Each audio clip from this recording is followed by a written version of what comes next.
Gehenna, what the hell is it? Gehenna means Valley of Hinnom, for it is the Greek form of the Hebrew Gehenna in the book of Joshua chapter 18 and verse 16, where the Valley of the sons of Hinnom occurs. The Greek Septuagint translation reads Gehenna. It occurs 12 times in the New Testament, first appearing in Matthew chapter 5 and verse 22. The Valley of Hinnom lay to the west and south of ancient Jerusalem. Under later kings of Judah, it was used for false worship of a pagan god, to which human sacrifices were offered by fire. See 2 Chronicles chapter 28 and verse 3, chapter 33 and verse 6, the book of Jeremiah chapter 7 and verse 31 and 32, chapter 32 and verse 35. To prevent its use again for such religious purposes, faithful King Josiah had the valley polluted. See 2 Kings chapter 23 and verse 10. The Valley of Hinnom became the dumping place and burning of waste material for the filth of Jerusalem.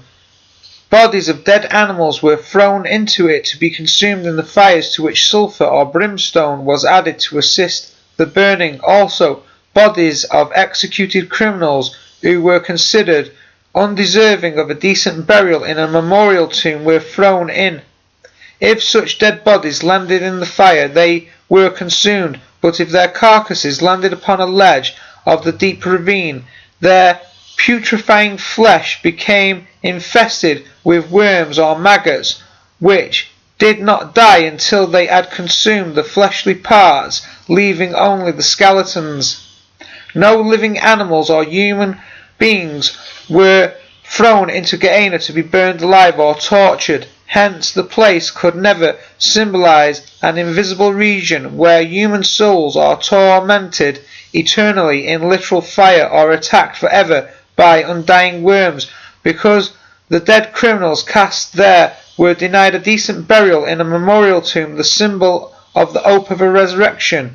Gehenna was used by Jesus and his disciples to symbolize everlasting destruction and annihilation from God's universe, or second death and eternal punishment. Therefore, to have one's dead body cast into Gehenna was considered the worst kind of punishment. From the literal Gehenna and its significance, the symbol of the lake burning with fire and sulphur was drawn. See Revelation chapter 19 and verse 20, Revelation chapter 20 and verse 10, 14 and 15, and Revelation chapter 21 and verse 8. The biblical use of Gehenna as a symbol corresponds to that of the lake of fire in the book of Revelation. It is evident that Jesus used Gehenna as a symbol of utter destruction resulting from the judgment of God. Hence, with no resurrection to bodily life being possible, see Matthew chapter 10 and verse 28, Luke chapter 12 and verses 4 and 5. The scribes and the Pharisees as a wicked class were denounced as subjects for Gehenna. See Matthew chapter 23 verses 13 to 15 and verse 33. To avoid self-destruction, Jesus' followers were to get rid of anything causing spiritual stumbling, the cutting off of a hand or foot, and the tearing out of an eye, figuratively representing their deadening of these bodily members with reference to sin. See Matthew chapter 18 and verse 9, Mark chapter 9 verses 43 to 47, Colossians chapter 3 and verse 5, and compare the Gospel of Matthew chapter 5 verses 27 to verse 30. Jesus also quoted from Isaiah chapter 66 and verse 24 in describing Gehenna as a place where their maggot does not die and the fire is not put out.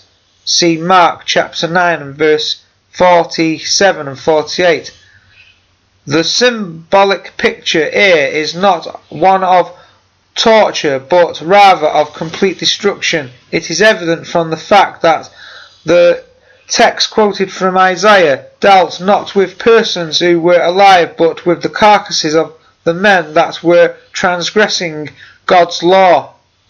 If As the available evidence indicates, the valley of Gehenna, or the valley of Hinnom, was a place for the disposal of garbage and carcasses. Fire, perhaps increased in intensity by the addition of sulfur, see Isaiah chapter 13 verse 33, would be the only suitable means to eliminate such refuge.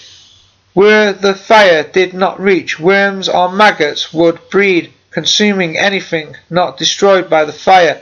On this basis, Jesus' words would mean that the destructive effect of God's judgment would not cease until complete destruction was attained.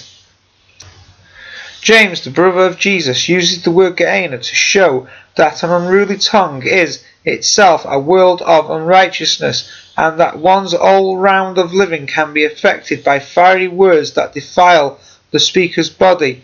The tongue of such a one, full of death-dealing poison, and so giving evidence of a bad heart condition, can cause the person to be sentenced by God to go to the symbolic Gehenna. See James chapter 3 verses 6 and 8. Gehenna also symbolizes the purifying fires of the mind.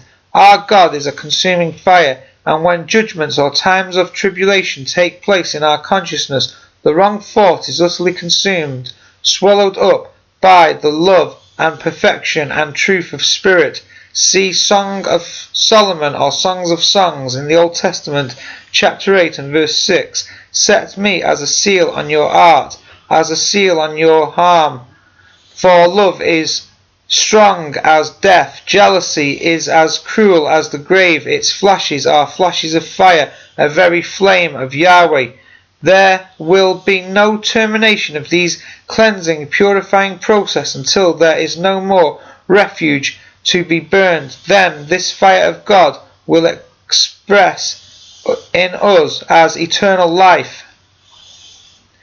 See 1 Corinthians chapter 3 verses 13 to 15. Each one's work will become clear, for the day will declare it, because it will be revealed by fire, and the fire will test each one's work of what sort it is.